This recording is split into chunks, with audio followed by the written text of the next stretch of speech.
নমস্কার বন্ধুরা, রূপার দৈনন্দিন জীবন চ্যানেলে আপনাদের সবাইকে সুস্বাগতম। আজ আবার একটা ছোট্ট রেসিপি নিয়ে চলে এলাম আপনাদের কাছে। বাড়িতে চিংড়ি মাছ এলেই মেয়েরা প্রচণ্ড খেতে ভালোবাসে, তাই ভাবলাম এটা আপনাদের সাথে একটু শেয়ার করি। আপনারা কে কীভাবে এই চিংড়ি মাছ ভাপা খান কমেন্ট বক্সে আমাকে জানাবেন। ভালো লাগলে আমার ভিডিওটা লাইক করবেন, কমেন্ট করবেন, অবশ্যই আমার চ্যানেলটাকে সাবস্ক্রাইব করবেন, অনুরোধ রইল আপনাদের সবার কাছে।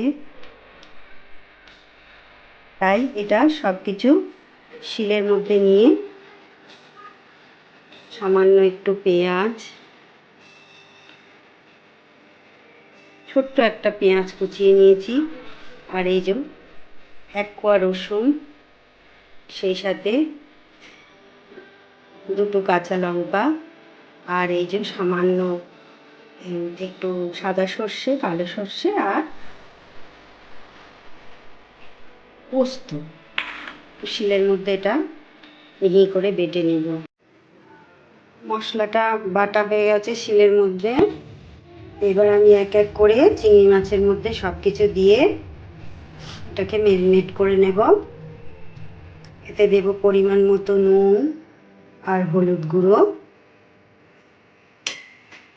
সেই সাথে বাটা মশলাটা দিয়ে দেব। টিফিন বক্সের মধ্যে চিংড়ি মাছটা নিয়ে তার মধ্যে সব কিছু দিয়ে দিচ্ছি, আর দেব সামান্য মশলা বাটা শিল ধোয়া জলটুকু।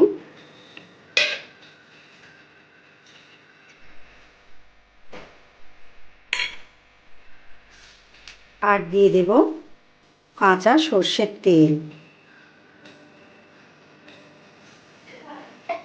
সেই সাথে 2টো চেরা কাঁচা লঙ্কা। এই সব কিছু দিয়ে এবার এটাকে ভালো করে মাখিয়ে নেব।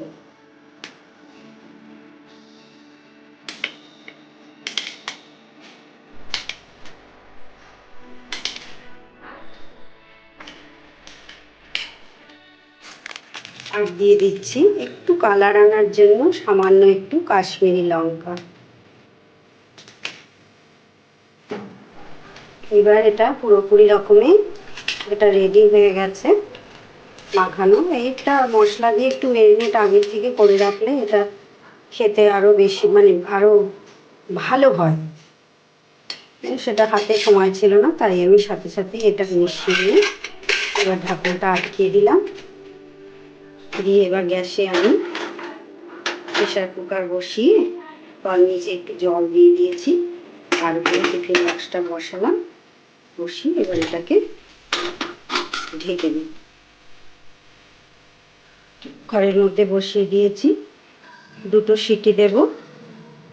2টো সিটি পড়ে গেলে 10 মিনিট একে নামিয়ে রেখে দেব। চলে এলাম কিছুক্ষণ পর।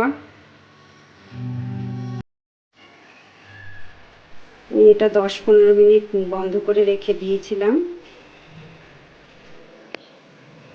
দেখো কি সুন্দর কালারটা হয়েছে। গরম গরম ভাতের সাথে পরিবেশন করতে হবে। এই তো বলেছে আজকে এটা দিয়েই ভাত খাবে, আর কিছু নেবে না। নমস্কার বন্ধুরা।